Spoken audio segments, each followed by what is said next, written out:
Welcome to the Suicide Prevention Show here on FM 98.9 AM 1360, a show that tries to shed a little light on the darkness of suicide. My name is T.D. Ryan. I'm your host, and with us, we have a special guest with us right now, Sergeant Stephanie J. Shannon. She is a disabled Gulf War veteran, also the founder of the website Battling the Storm Within. And Stephanie, first of all, thank you for your service to our country, and welcome aboard. How you doing there? I'm doing good, and you're welcome. Again, a long time in the military. What made you go in the military in the first place, Stephanie? Well, actually, I joined the military because I wanted to be all I can be. Just kidding. But you know how they promote that? Oh, yes. I remember those commercials well. Yeah, and I was like, yay, I'm going to be, traveling, adventure, and all that. And actually, they promoted a strong, system of paying for college debt. And I needed some college money, so that's really why I joined. And you intended to do that. You were going to be all you can be. You were going to go to college. I mean, that was the game plan, right? That was the game plan. Yeah, and I actually what I did, I joined the Air Force at first, and then my recruiter didn't really clarify exactly what I would be doing for the next 4 years, and kind of left me out there. So I shifted over and went to the Army Reserve, and my unit was a transportation unit. And 5 months after I got out of AIT and basic training, I ended overseas in the Desert Storm. Wow. Well, that must have been some kind of whirlwind for you there, too. And how was your treatment? You touch upon how women are treated in the military, and we hear horrendous stories left and right about the military and mistreating women and rape and that's such. How were you able to get through okay? Well, it was very difficult. I wasn't aware. Like I said, I was a newbie, wet behind the ears, private, second class. I basically, did what you were told, and I did not even know that I would experience what they call military sexual trauma. And I wasn't the only one. My unit consisted of 150 people, and we only had 16 women.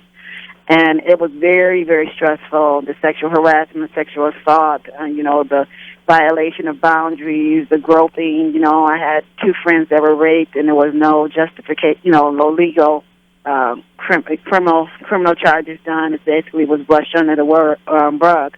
So that was a very difficult environment because we were stuck over there. We're in the desert. I was driving 14-ton tractor trailers, in 110-degree weather and in 60 degrees at night, and I couldn't get away from these people. And the people that were my offenders were my leaders. Oh, boy. And you even talk about keeping covered up, and you try to be as least sexual as you could, right? Yes. Well, the thing about it was we were in Saudi Arabia, and women are considered, third-class citizens. So for us to be over there, we kind of disrupted their culture to see women driving and whatnot. So we really, everywhere we went, we had to have our arms and legs covered. So we never really had a time where we could wear shorts or T-shirts. It wasn't even that type of environment. It was more or less very hostile, very difficult. The women, none of the women in my unit were in leadership. The women that I would say took the advances of the men and whatnot and allowed the sexual harassment and whatnot, they got, I would say, privileges. Their time was not as difficult. I wasn't one of those. I was very, adamant and stood up for myself, spoke up for myself, and I got in trouble a lot. I was put on... Yeah, there's the irony. You're in trouble. You're in trouble for being assaulted. That's amazing. And I know they're attempting to make that better than it was. So how long were you in for, Stephanie? How long did you have to put up with that? In Desert Storm, I spent 8 months, and then I got out and I did an 8-year total enlistment contract in the Army Reserve. So, yeah, I put up with that for 8 months. I dealt with it by, standing up for myself, and then after a while, I got to a point where I was, I was being threatened for Article 15, disobeying lawful order. They put me on harder details, so I started to go on sick call. I got away from them by going to sick call. I was like, I got a headache, and I really was. I was in pain.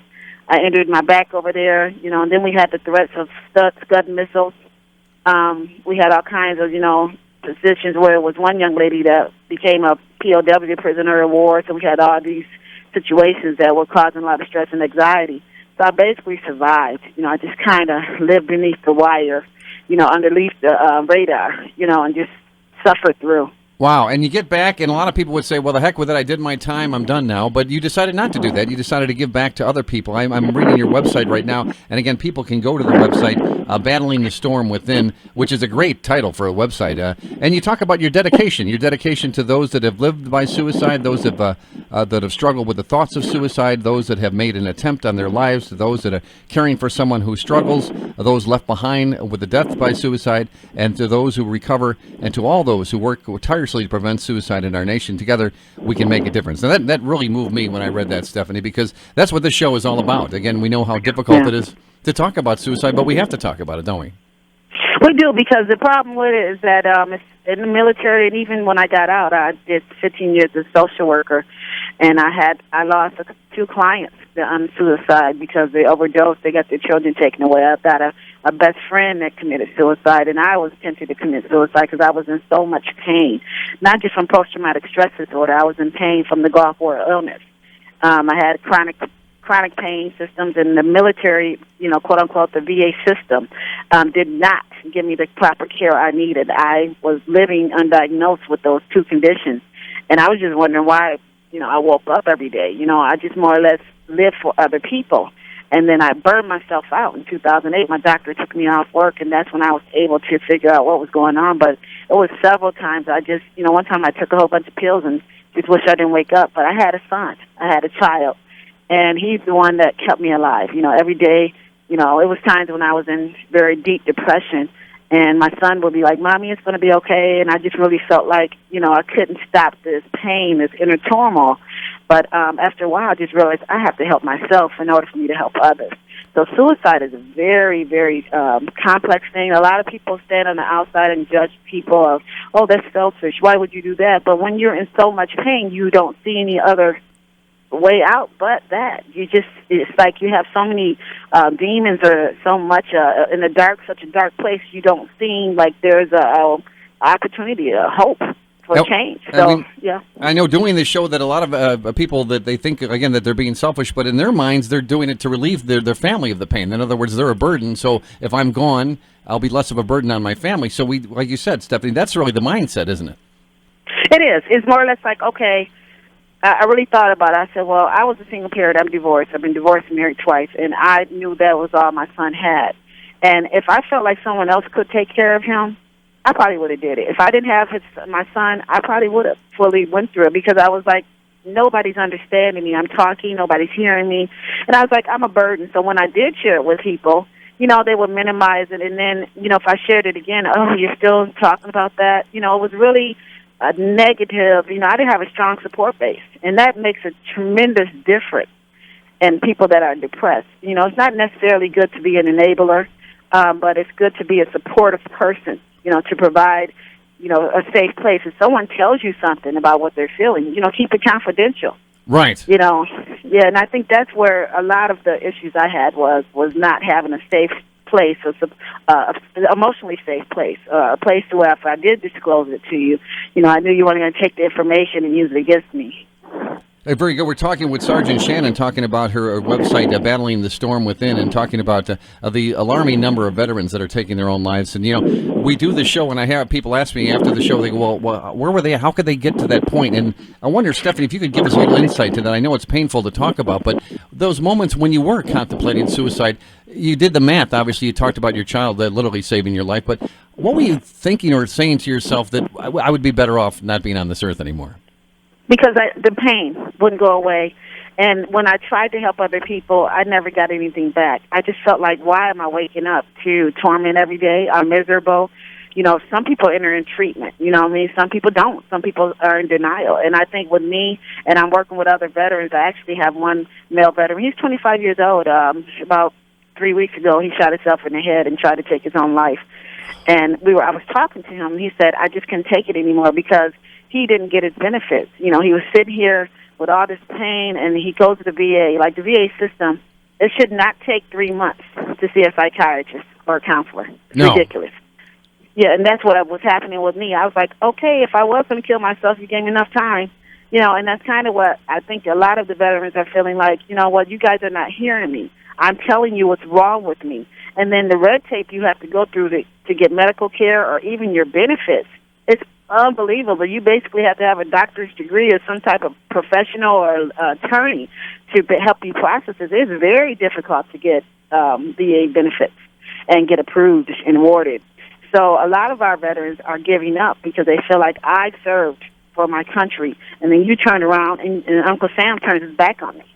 So that's a lot of what I hear over and over again. You know, we've had the pleasure of interviewing several veterans on this show, and we heard just what you're saying, Sergeant Shannon, about the lack of response. And one gentleman we talked to had a gun in every room. He was so paranoid. He talked about his paranoia, and his wife had left him. And we just can't imagine living the way he was living his life, where every minute he thought that he was about to be attacked, and he was not getting the support that he needed as well. And again, we just can't leave people to live their lives like that, right? No, it's not fair at all. And that's where I'm at right now. I feel like I'm less than fortunate to be able to talk about it, stand again. The book actually became out of my therapy. After being taken off my job, I actually was in a homeless state, and I got put in a HUD-BASH program. And they, quote-unquote, did not have programs for women with children. All the programs in the housing or homeless vets were for men. And I was like, this is ridiculous. You know, I'm a veteran here, and I'm unstable in housing. Even though I'm educated, I'm underemployed. I can't keep employment. I need help. And when that program finally opened for me in 2010, it took that long. Wow. I was able to rest and just say, okay, what happened? And it turned around for me to where I got in treatment. I really was blessed through the Ann Arbor VA system. Not all the VA systems are horrible and evil, sick people, but there's a lot of them that are. They don't really, to me, cater to the real baseline issue of veterans. It's like you have to come in proving your case. You're on defense a lot. So when that happened to me, it helped me to, for one, I was able to sit down for a minute. I've got benefits. I only had I lived off a year, $123 a month for a year. Oh, God. And, yeah. From getting like $50,000 a year from social work and taking off your job to that, you talked about, beans and rice, Yes.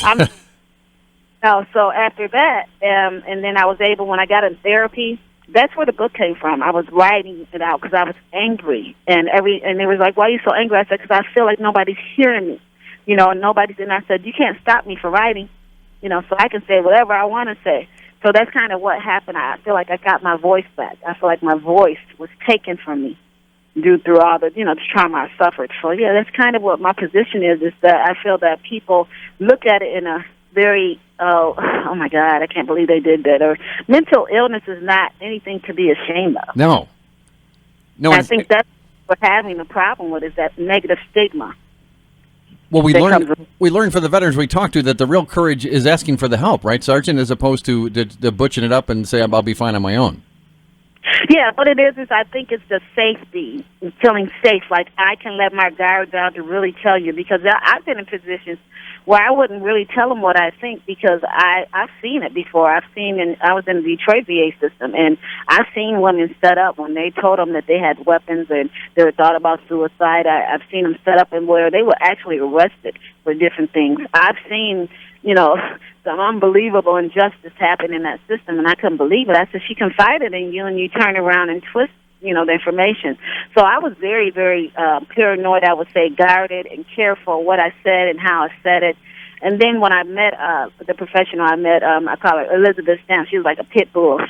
I love her. And she came in and she helped me. She helped me, stand again. And what she did was, when I spoke, she didn't judge me. When I said what I said, she didn't, oh my God, I'm going to call 911 on you. I just told her how I was feeling. And I said, if I can't speak my mind, I'm not going to talk to you. And that's it did help, finally, when you have someone that can help you, but allow you to be yourself. Yeah, I want to ask you. Important. I want to ask you about your woman vet to vet support group here. We're going to have to take a little break, but let's remind people the name of the book and the website is Battling the Storm Within. It's a great cover there, Sergeant Shannon, with your beautiful face on there, with some of the disorders you have kind of tattooed on your face, huh? Yes, that's why I put that image on there, because most of the time when you say disabled vet, that you're seeing somebody in a wheelchair without an arm, something missing. But those invisible wounds, you can't see that. No, that's a powerful cover, that sure is. We're going to take a break. We'll come back more with Sergeant Shannon here on the Suicide Prevention Show.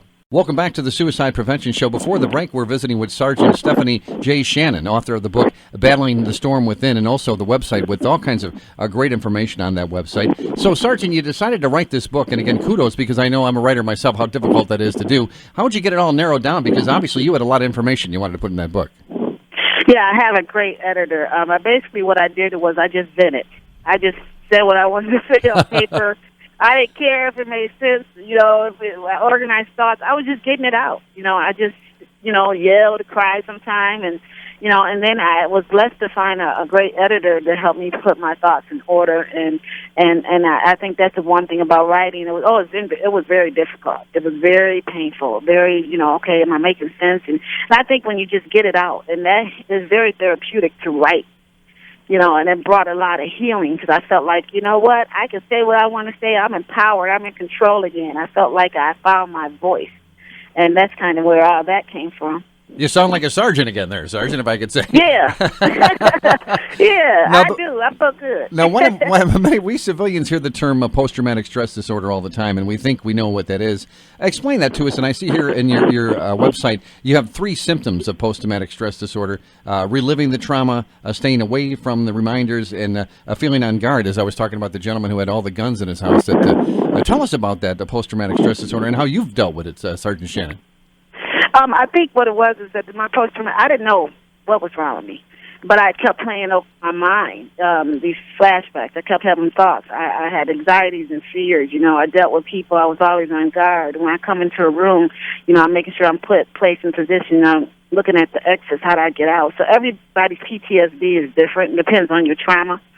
Mine was military sexual trauma. I had a problem with men. I couldn't really deal with more than 3 men in a room. And if a man approached me closer and was in my space, I would automatically kind of flare up, Yeah, sure. I had triggers. I would say, you call them triggers, things that set you off. And it's very important that anybody that's experienced any trauma to figure out what is my triggers, what sets me off, and how do I start to manage those things. And that's what has happened through therapy. I went through some very extensive hard work, I would call it prolonged exposure therapy, to help me because I had to relive the trauma and over it. I had to talk about it over and over again, and I didn't want to. Right, and so you did have to relive it. You had to go back there and kind of relive it again. Yeah, I had to visit it. I had to visit it over and over. I had to talk about the details, and I learned that over time my symptoms kind of went down. Like I don't like going, like I didn't like I wear shades. I wear glasses. I don't like people looking at me in my face. You know what I mean? Sure. It's kind of that kind of stuff. And I didn't realize I was doing that. You know what I mean? So I had to go back and realize, where did that come from? That came from, my trauma, people being in my space and, kind of stepping over my boundaries and how to be assertive. So I had to work that out. Well, now, I know you're not a psychiatrist now, but when we hear a post-traumatic stress disorder, does it go away? In other words, are you healed of that, or is it always with you? I would say it's something, a disorder. You have to, it's just like when you get a scar on your leg. You know what I mean? You always have the scar, it may heal. But it's something that you have to be aware of. I understand my PTSD, and before I didn't know I was psychologically damaged. I didn't know that my brain had found a new home. I didn't understand any of that. So I wouldn't say it goes away. I think you have to learn how to cope. You have to, figure out some strategies and coping skills on how to manage that. And that's where I'm at now. I'm more or less, okay, I know what sets me off. I know what I can and can't do. I challenge myself now because one of my skills was I avoid it. When it was something I didn't like, I didn't go. If I was uncomfortable, I left.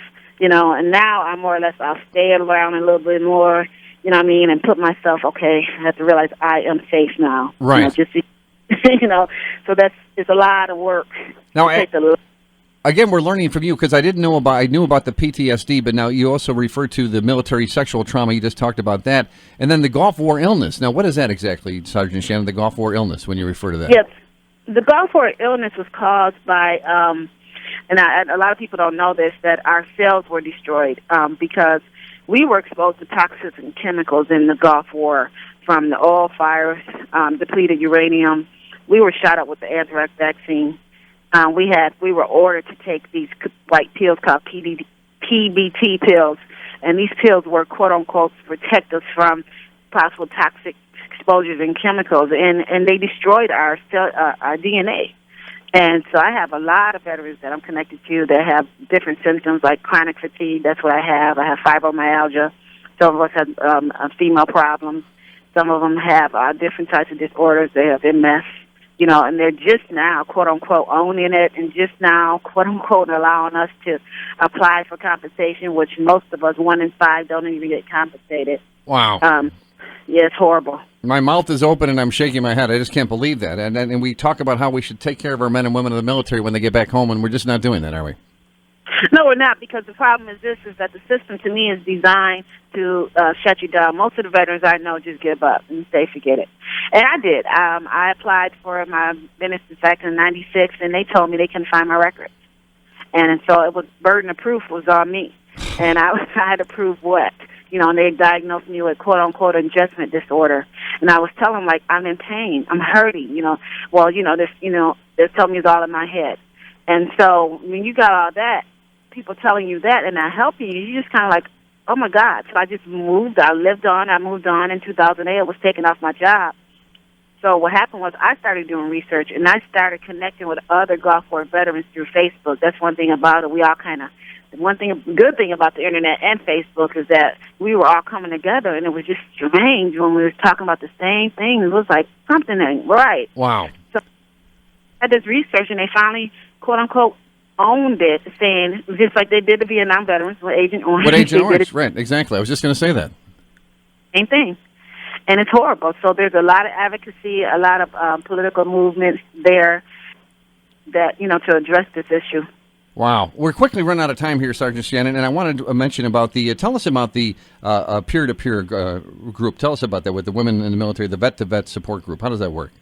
That vet-to-vet support group is just like what it is. It's a monthly meeting right now, and actually I'm starting another one where it's going to include our guys. I believe in supporting our brothers at arms. The vet-to-vet support group, a lot of veterans don't talk to us civilians. We'll talk to each other, but not to civilians.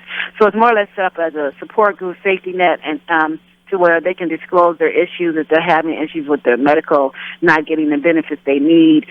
Just want somebody to hang out with or whatever it is. We supply that a safe environment for other veterans to come together and support each other. So that's what I'm doing. I'm doing strong advocacy there. And Michigan is the highest veteran population here. I didn't know that. I didn't know that either. Wow. Yeah, I don't know why majority of us are here, and so that's a good thing. And a lot of us are not supported. We're isolated, and we feel disconnected. But we're coming together slowly but surely. So that's what I'm dedicating my life to, is advocating for my brothers and sisters in arms. One of our local veterans here in DeKalb was doing the same thing. He started a local support group, and it was very hard, he said, to get them to come the first time. But then once the veterans started coming, like you said, they were able to open up and talk about all the stuff that they haven't been able to talk to anybody else about. And hopefully that's going to work for you, too. That's wonderful that you're doing that. And before I let you go, you have so much going on, Sergeant Shannon. I want to ask you about the Step Ease, Inc. Now, what is that? It's a nonprofit youth development organization. Tell us about that. Quickly, please. Yeah, I started that back in 1999, and I actually did drill teams because the military is in me. I love the military, and I did drill teams. I do financial literacy. I train at-risk youth on how to become productive citizens in society. I just, I've always found a lot of life in young people, and they were the ones that really kind of kept me going and kept me alive, was the young energy, that was open to change and new things. So, yeah, I do that when I have time. Well, Steph, you're something else. I'll tell you that. I just met a young man who's going off in the Army right now. His mom was in here. We sent him off with some gifts and things. And it's so wonderful to see young people still going in the military. But I hope they can read your book first and know about what's going on, because it's great that you're advocating for your fellow veterans, Stephanie, and what you've been through. Again, a lot of people would have just hung it up and said, I did my time and I'm going to take care of myself right now. But I'm glad you're taking care of yourself, but taking care of veterans as well. So to get this book, tell us again how to get this wonderful book, Battling the Storm Within. You can go to my website, battlingthestormwithin.com. I have a link there, and you can find it on Amazon. All right, well, we look very much to talking with you again, if that's all right with you, Sergeant, because, again, we just scratched the surface here on all the things that you're doing. And keep up the tremendous work. Godspeed. I hate it when people misuse that term, but in your case, Godspeed with you, Sergeant Shannon. Keep up the great work, and we look forward to visiting with you again real soon. I appreciate it. And that's the Suicide Prevention Show here on FM 98.9, AM 1360 WLBK. Welcome back to the Suicide Prevention Show. Before the break, we're visiting with Sergeant Stephanie J. Shannon, author of the book Battling the Storm Within, and also the website with all kinds of great information on that website. So, Sergeant, you decided to write this book, and again, kudos, because I know I'm a writer myself, how difficult that is to do. How did you get it all narrowed down? Because obviously you had a lot of information you wanted to put in that book. Yeah, I have a great editor. Basically what I did was I just vented. I just said what I wanted to say on paper. I didn't care if it made sense, if I organized thoughts. I was just getting it out. I just yell, to cry sometime, and and then I was blessed to find a great editor to help me put my thoughts in order, and I think that's the one thing about writing. It was very difficult. It was very painful. Very, okay, am I making sense? And I think when you just get it out, and that is very therapeutic to write. And it brought a lot of healing because I felt like, you know what, I can say what I want to say. I'm empowered. I'm in control again. I felt like